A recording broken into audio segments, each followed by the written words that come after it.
بہت بڑی ان کی ریش مبارک تھی، ظاہراً مجھے اہل سنت لگتے تھے۔ جب بھی کبھی مجھے مشکل ہوتی ہے تو میں رسول کے نواسے کو خط لکھتا ہوں اور میرے اس بندے کی جو مشکل ہے حل کرے۔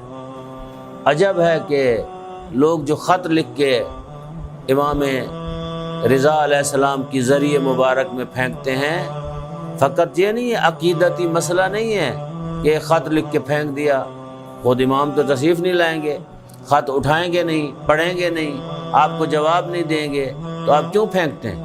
کبھی آپ نے سوچا؟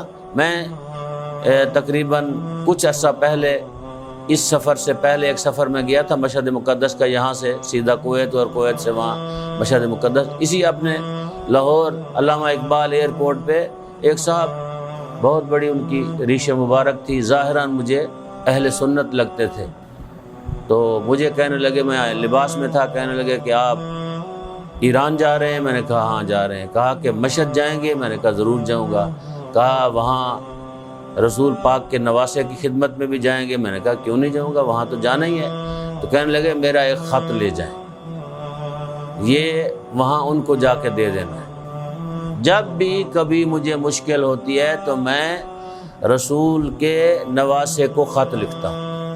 یہ آپ کے پاکستان کی بات ہے، خط لکھتا ہوں اور وہ میرا کام مسئلہ حل ہو جاتا ہے۔ میں لے گیا، میں نے وہاں کا پھینک دیا، یقیناً اس کا کام ہو گیا ہوگا۔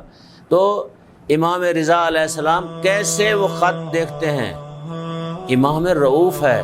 امام رضا علیہ السلام نے اپنے غلاموں اور اپنے خادموں کے قلب میں یہ چیز ڈال دی ہے کہ جو بھی یہاں سے خط اٹھائے اس کو پڑھے اور میرے اس بندے کی جو مشکل ہے حل